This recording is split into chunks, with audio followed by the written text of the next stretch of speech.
Hi, I'm Bridget Price. And I'm Lauren Kemp. And this is Entrepreneurs in Progress.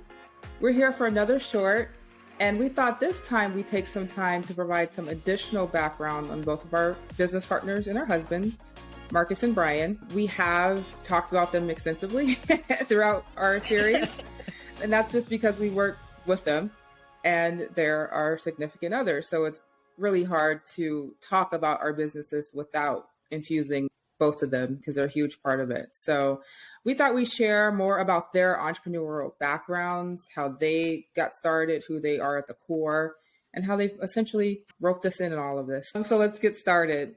Lauren, tell me a little bit about Brian's entrepreneurial spirit, how long he's had it, and some of his past ideas. Yeah. So the earliest one that I can think of that I remember being told was, I think in like elementary school or middle school. Apparently, he says this was a trend. I don't really remember it as much, but the duct tape wallets, like where you would just make a wallet out of duct tape.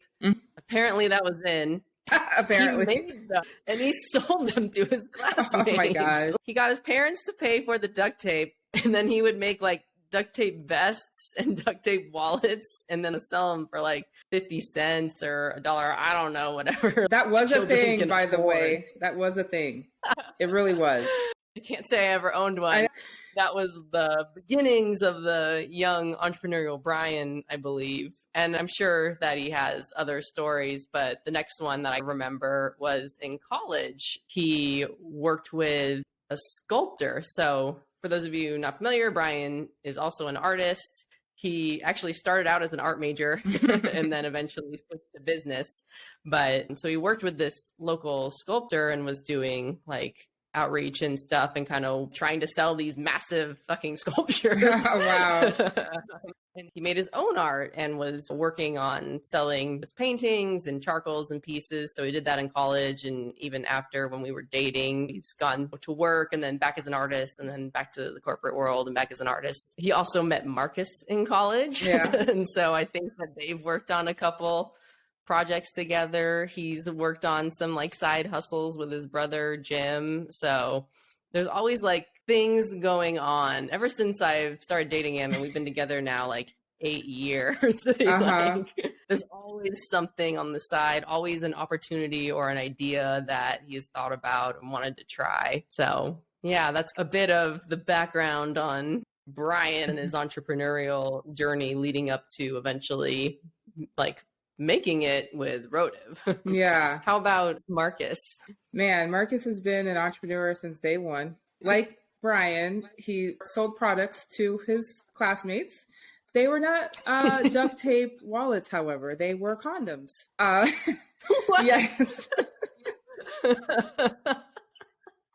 So I think Marcus had a part-time job or something, or he had access to a clinic in his neighborhood. And I can't remember exactly if he was working there after school or if his mom was working there. I can't remember, but he had access to free condoms.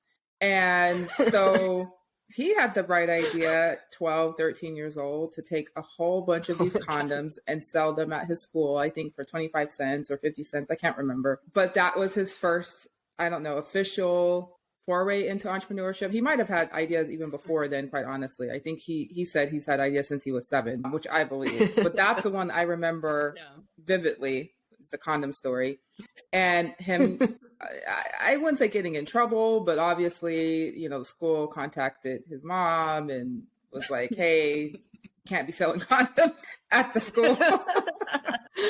So that was one of his first businesses. And then it just was always something after that. Marcus is also an artist. So he's very talented, had an art scholarship, but he did not want to be a starving artist. He knew artists didn't make a lot of money. And he just was not willing to do that, despite all of the support and encouragement he got from his family and friends to pursue this craft. Marcus is also a rapper and a really great one, following in his brother's footsteps. He wanted to hang out with his brother and his brother's crowd, so he learned how to rap, and he actually is really good at it. But he didn't want to be a rapper either. One of the things that Marcus picked up on as a child, which I think is amazing, I think it's one of these rare qualities that you hear about these like super successful people having, the way they question things or challenge ideas, is Mhm. growing up, his family, uncles, mom, everyone was telling him to go to college and get a good job. And he always questioned the word good. He said, why can't it be great? And Mhm. so for him, that's what he was always striving for, was some type of greatness, some level of greatness. And I think he felt like, Sorry, I want to interject really quickly yeah, because that reminds me of Brian too, where they reject the premise that is given to them. There'll be times where I'll like give him a scenario as a test or a question or like just some behavioral question, and he'll reject like the premise.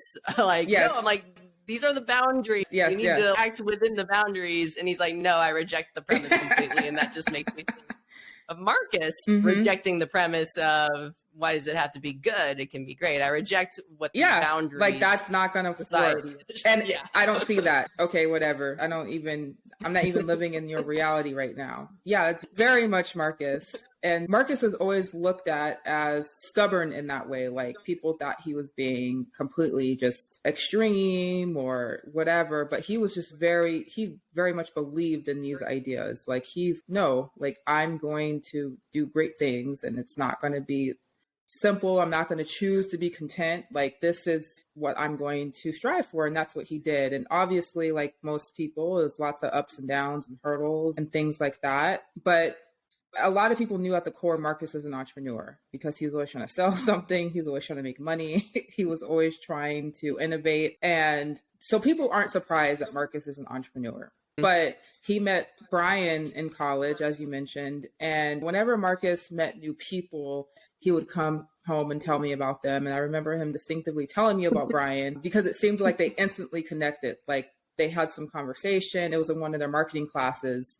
And instant bond, instant connection, they could understand one another. And I remember that throughout their friendship, they would constantly talk about like business ideas or what they were doing. And they'd constantly have the same kind of similar paths in terms of, yeah, I got this really nice job or cool job, but I'm not really feeling it, or it's cool for right now, but I want to do this. So it was always like just very short-term temporary situation. And I think you and I have connected with that too. Like we know our husbands, and we know no matter what the job is, how great the job is, it was not going to be like their forever situation. It was just going to be a matter of time before they came to us and say, hey, I'm thinking about this idea, or hey, I'm thinking about pursuing that. So that was also part of my resistance to Made Easy, because I felt like we were stable and we both had really great jobs, great incomes. We were dinks. And I didn't want to rock the boat. But in the back of my mind, I knew, just like him, working for someone else would not ultimately get me the freedom that I was also looking for. Just was scared to really go after. Yeah. But Marcus can tell you on in his journey how many jobs he's had. He's had a lot of jobs since he was 13, and he's also started and stopped and started again a lot of businesses. But again, it's just something that he's always known he was going to do. No matter how great life was or good life was, nothing is as good to him as running his own business and making his own money and doing things on his own terms. Yeah, for as long as I've known Brian, he didn't want to have a boss. He wanted to be in control of money, how he's going to make money or have the freedom. And he just, I think also too, because both of his parents ran their own businesses, I think he saw a lot of the upsides of it and really wanted that lifestyle as well. To that point, Marcus saw his family work and not have that same lifestyle. And so he made the connection that they're busting their ass for other people and they're still not completely free, or they're still struggling, or they don't have all the money in the world. And when Marcus was young, it was about money. It was about making as much money as possible. But now it's really just about attaining a certain level of freedom, not necessarily a specific dollar amount.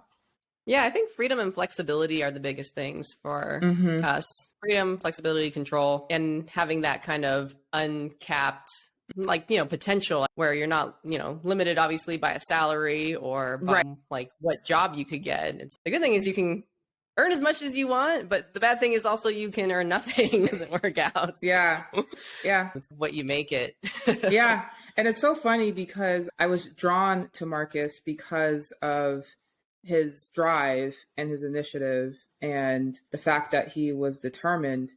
And I've always wanted to be with someone like that. I in my mind, I thought it would be more traditional, like he would work this really high powered job or something like that, or he would be important or whatever, or passionate even about his job. So I don't think I ever envisioned, though, crazy enough, being with like an entrepreneur. So I never thought it would be the way it is, but all of those attributes that he has as an entrepreneur definitely has made me drawn to him. And it really has changed how I view the world or view life, because I was very much that traditionalist in terms of you get a good job, you work hard, you're going to be recognized, you'll make good money. And if you're smart, you're going to invest it wisely, save, all of those things. But he really opened me up with regard to like what it means to take stock of your life, control your life, and how you can do that through entrepreneurship. And it's not for everyone. I think a lot of people feel like entrepreneurs push entrepreneurship on them. It's not for everyone. But for me, it's definitely opened me up to unlimited possibilities. That's so interesting, because when I think about what I was looking for, you know, in my 20s in a significant other, in my mind, I was like, well, I'm going to be successful and I'm ambitious. I'm like, I don't necessarily need my partner to be that. Right. And as I've gotten older, that has definitely changed. Yeah. Standards are very low then, I guess. But what really drew me to Brian was like his thoughtfulness, super caring. Like he listens to you. He's present in the moment with you when you're talking to him. And so those kind of things, I was like, oh, this is wonderful. Right. And the fact that he could have been like an artist who wasn't ambitious at all and just wanted to be creative the whole time. It may have been a problem, but I think I got lucky that that wasn't him. Right. And that he did have that growth mindset and that he wanted to become an entrepreneur. But when we met, like he was living back at home with his mom. He had just spent a stint trying to be an artist in San Francisco. And I was like, I don't need all these other like superficial like job things. Like, you just treat me right. That's all I want when I'm a 20-year-old, like, dealing with these boys. Just dealing with fuck boys. Exactly. Like I don't need this. I got really lucky that he was ambitious. Yeah.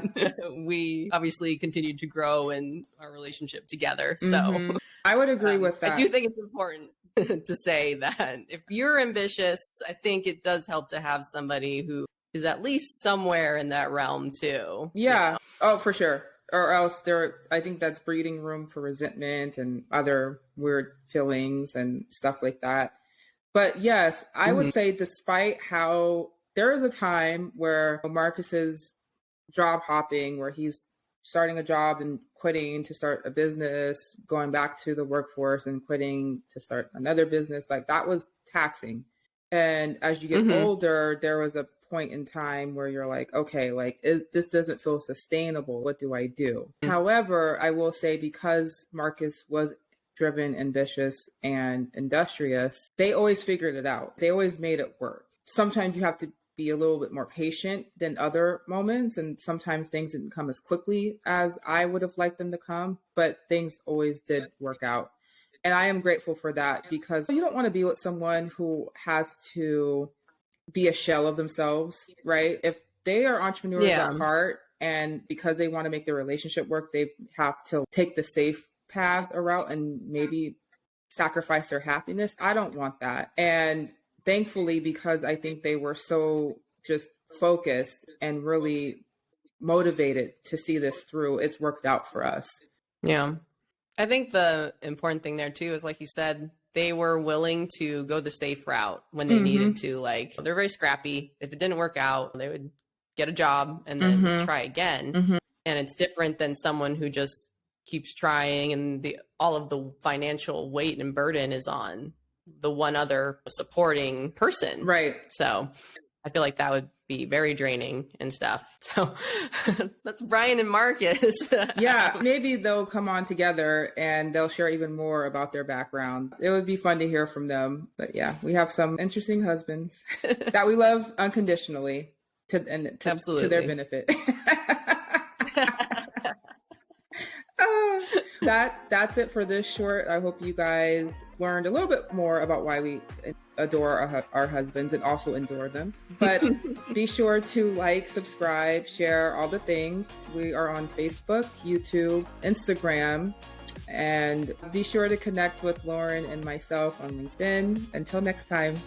Thanks, Bridget. Thanks, Lauren.